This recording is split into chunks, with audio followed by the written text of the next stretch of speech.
Hey guys, so I decided to kind of document my cancer journey in hopes that maybe it'll help others.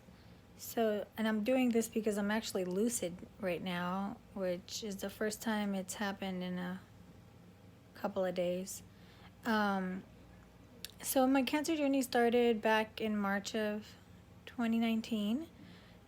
Sorry, I lose my thoughts sometimes because my brain is still trying to figure out how to talk.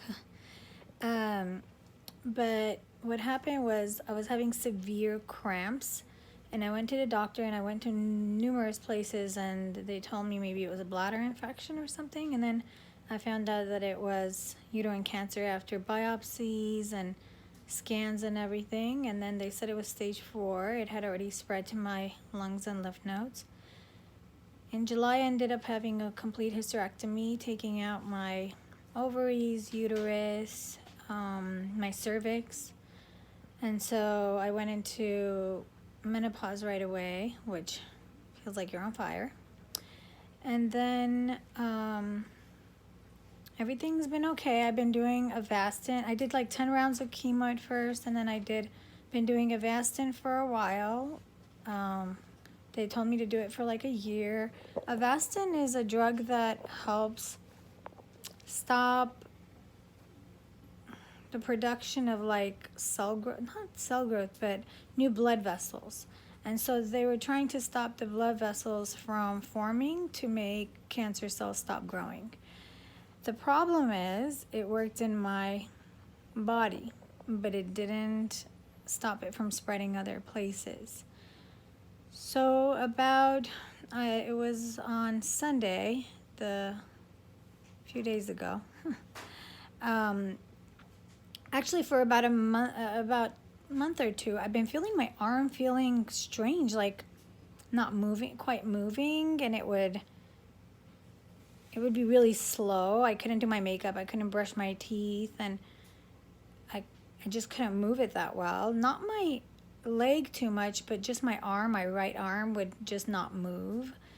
And so I just kept making fun of it, and I was like, why do I get stuck on things and then I can't, like, I don't have the strength to pull it, And so I told my doctor, and she was like, oh, maybe it's just, you need to work out, like you're weak because you haven't been working out too much during quarantine.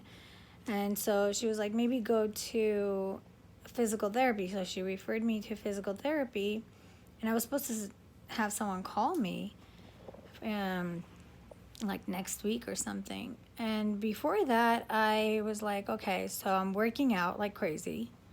So I do a big old workout, and then I get inside of a sauna, and I'm like, all right, I'm gonna go take a shower. So I'm in the sauna for like 30 minutes, and then I go over to take a shower, and then I get out the shower, and I notice my arm feels kind of funny, like very heavy. It was so heavy, and then it starts to cramp up, like my entire arm clenched up into like a fist, and I actually popped off my fake nails, right? And I started yelling for my husband, and he's like, what's going on? So he comes over, and we're like looking at my arm, but then my entire face was gone. Like it drooped all the way, like my entire face started moving to the side with like uncontrollably, and I just fell down. I fell down, and thankfully he was like behind me to catch me. So I fall down on the ground, but then my body starts moving towards the right. The whole thing kept twisting to the right. The weird thing is, my brain understood everything, like everything. I kept trying to like tell myself to do things, and I couldn't. My brain worked 100%, but my body did none of what I wanted. And I just kept like trying to tell them to help me, and they couldn't, because they couldn't hear me.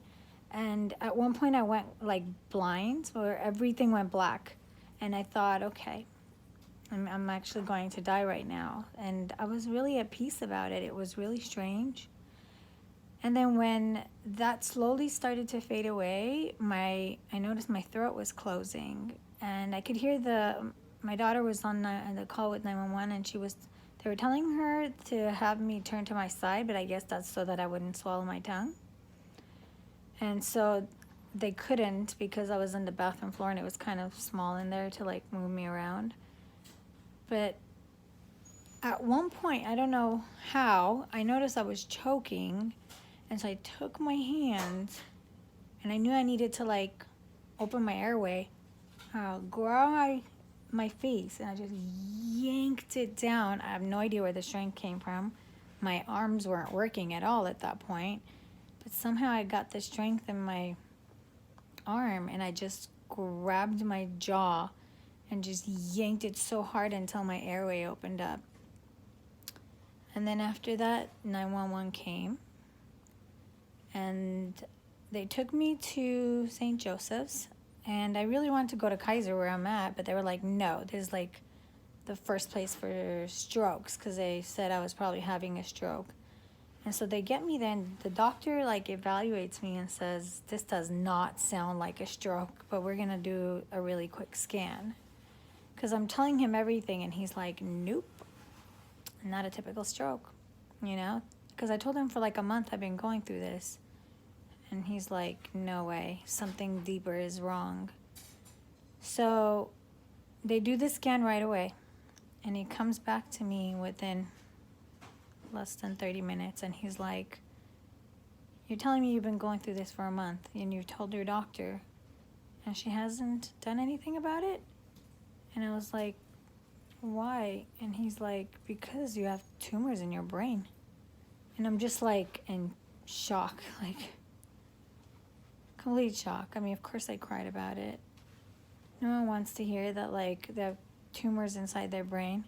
And at first he was like, it's okay, it's like really small, we're gonna take care of it. But then I just kept having seizures, so I had to keep going back to the hospital. And then finally I saw a neurosurgeon, and he said that it's not as easy as it looks. It's about walnut size, and it's embedded inside the left side of my brain, which is controlling the right side of my body.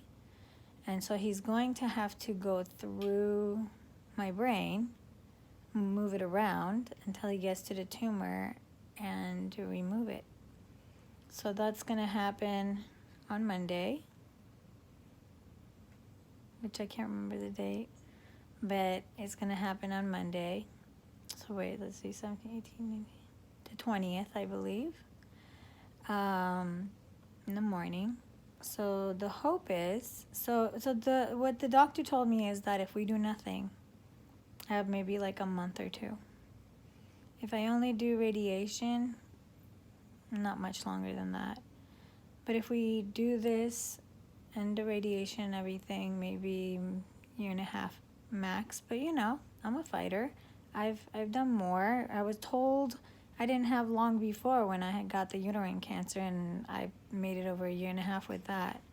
So I will, you know, keep fighting until I get as much life out of this as possible. So that's where I'm at now, and I will get back to you guys hopefully after surgery and let you know how it went.